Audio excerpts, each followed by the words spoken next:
Rights of partner. अरे क्या है पार्टनर्स की राइट? कौन है ये पार्टनर्स? ये वही पार्टनर्स हैं जो दो तीन लोगों के साथ मिलकर जबरदस्ती एक बिजनेस स्टार्ट करते हैं। तो आओ हम जानते हैं कि क्या है आखिर इनके राइट। तो सबसे पहला राइट तो बेसिक राइट है यार। आखिर इन लोगों ने बिजनेस स्टार्ट क्यों करा? आखिर क्यों इन्होंने बिजनेस पार्टनरशिप फर्म स्टार्ट करी है? ताकि इन लोगों को प्रॉफिट मिल सके। प्रॉफिट कमाने के उद्देश्य से ही तो इन्होंने पार्टनरशिप फर्म स्टार्ट करा है। तो सबसे पहला राइट इनका यही है, right to share in profit. Profit लेने का इसके पास अधिकार है। ठीक है। दूसरा है right to participate in the management. Right to participate in the management of partnership firm. भाई पार्टनरशिप फर्म चल रही है, उसमें बहुत सारे ऑपरेशंस होंगे, उन सब का मैनेजमेंट करना होगा ना, तो इसके पास अधिकार है भाई। ये चाहे तो कर सकता है, वरना आराम करे, बाकी पार्टनर्स के ऊपर ये काम छोड़ दे। ठीक है, आराम से खाली प्रॉफिट ले। ठीक है। तीसरा इसके पास राइट है कि अगर इसने पार्टनरशिप फर्म को कोई लोन दिया है और उसके बारे में कोई एग्रीमेंट बनवाया ही नहीं है इसने, मतलब पार्टनरशिप डीड में कुछ मेंशन ही नहीं करा इसने कि भाई मेरे को कितना इंटरेस्ट मिलना चाहिए, तो अगर साइलेंट है तो फिर भी इसको 6% पर एनम के हिसाब से अपने लोन के ऊपर इंटरेस्ट मिलेगा। ये इसका अधिकार है। ठीक है, चलो बहुत बढ़िया।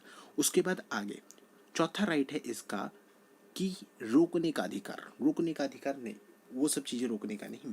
इसका जो रोकने का अधिकार है वो है एडमिशन रोकने का अधिकार। किसी भी नए पार्टनर को रोकने का अधिकार है।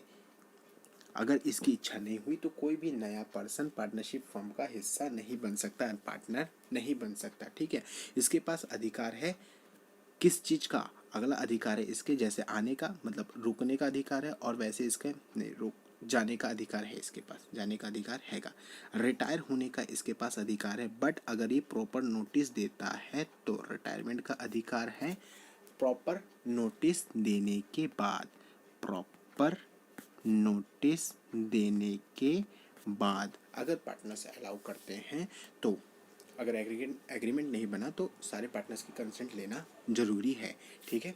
उसके बाद अगला, और थोड़ा बहुत अंदाज़ा लगाओ क्या हो सकता है। 4 पढ़ लिए, वैसे तो बहुत सारे हैं, थोड़ा बहुत तुम ही अपना अंदाज़ा लगाया करो।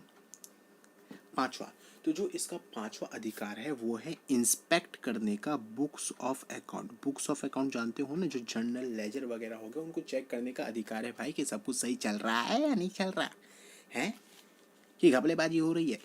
तो ये इसको देखने का अधिकार है, बुक्स ऑफ अकाउंट को इंस्पेक्ट करने का अधिकार है। उसके बाद छठा अधिकार क्या है? कंसल्ट करने का। क्या कंसल्ट करने का? कंसल्ट करने का इसका अधिकार है। किसका कंसल्ट करने का? फाइनेंशियल अफेयर्स का। फाइनेंशियल अफेयर्स या फिर स्टेटमेंट ऑफ अफेयर्स भी कह सकते हो। स्टेटमेंट ऑफ अफेयर्स ज़्यादा अच्छा है, ये थोड़ा भावुक हो जाएगा ऐसे तो।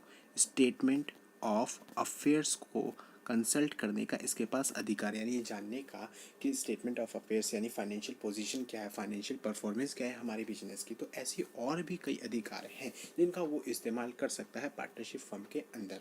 उम्मीद है आप लोगों को समझ में आया होगा। याद रखा करो ये सब बातें।